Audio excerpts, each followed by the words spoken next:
Starting with the Pahalgam episode, sir, what exactly has happened and why the location of the Baisaran Valley? That's a tough order, very tall order. If we really discuss all that you say, we will be sitting here for 2 days. But we'll try to put it in the gist. Firstly, I want to say that Pahalgam is a very sad tragedy to happen. Terrorist violence anywhere is bad, but when it is on the LOC, like it happened in Udi, or it is CRPF Jawans, as it happened in Pulwama, I'm not saying loss of any life is any less dear. The grief is same to them and their families.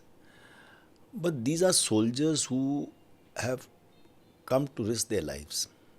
They are used to risking their lives. Whereas what happens when tourists are hit, innocent tourists, that's a very different dynamic altogether. So what has happened in Pahalgam is something very heinous, I should say, a very calculated move. It's Okay. not just one of the things that has happened. Why do you say calculated? I feel that in Kashmir, they never hit tourists because tourists are the lifeline, or they provide livelihood to the Kashmiri people. And the terrorists do not want to erode their own support base. And hitting at their livelihoods erodes their support base. For the first time, day before yesterday, we saw an outpouring of grief in Kashmir.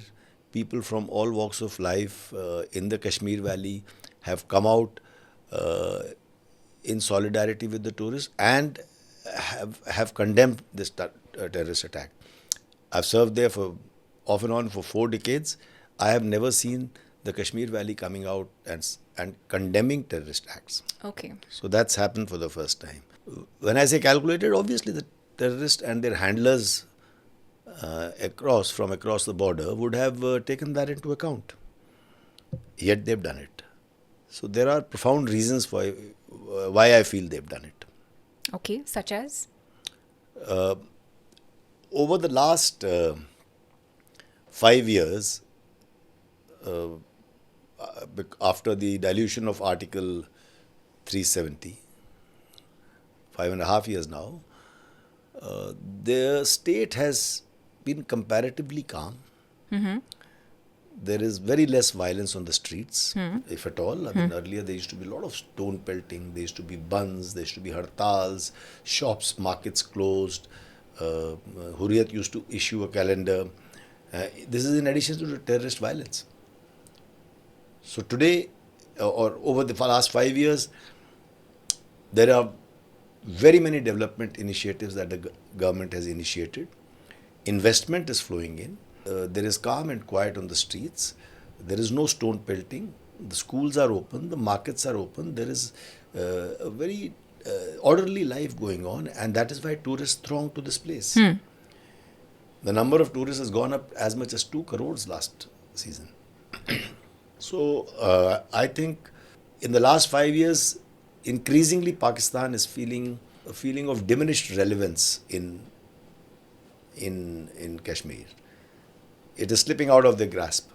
Okay. The younger generation sees this, that they can see movies in a multiplex, they can eat in a KFC and Haldiram, they can go to the markets, they can enjoy the fruits of economic development. So they will no longer remain bound to the ideology that Pakistan propagates in the name of religion. So when Pakistan realized this, they started trying to instill fear in the minds of the people, so that that creeping feeling of normalcy, moving towards normalcy, should be dispelled. To do that, they initially started terrorist attacks over the last 2-3 months. We see in this south of Pir Panjal region, south of Pir Panjal meaning Jammu, Poonch, Rajouri, Kathua, the areas of Kishtwar. So it was there. But I think it slowly dawned on them, bring back Kashmir in the global spotlight, it is more important to do something spectacular in the valley. When you do something in south of Pir Panjal, it is not the same as doing it in the Kashmir Valley. Okay. And that is what they've done. They've created a spectacular attack. Killing tourists grabs more headlines than killing soldiers or policemen. So I think that's why I say it's a calculated move to spotlight it. Look at the timing. The U.S. Vice President is in the country. The Indian Prime Minister Modi was in Saudi Arabia. They are not, Pakistan is also unhappy about growing India Saudi Arabia friendship.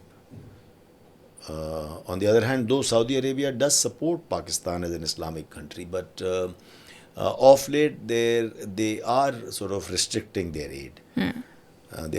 Especially with Mohammed bin Salman in the ruling position, now they have started changing a bit. So, with all this put together, I think the timing was the day was correctly chosen. Okay. And so, when all this kind of planning goes into it, that's why I say it's all a very carefully crafted act, not just a random act of terror. If you enjoyed watching this content, you can watch the full in-depth video on the Body to Being podcast hosted on Shlloka YouTube channel. To continue watching shorter pieces of this content, you can subscribe to Shlloka Clips on YouTube. Don't forget to like this video and follow us on Spotify. Pranam.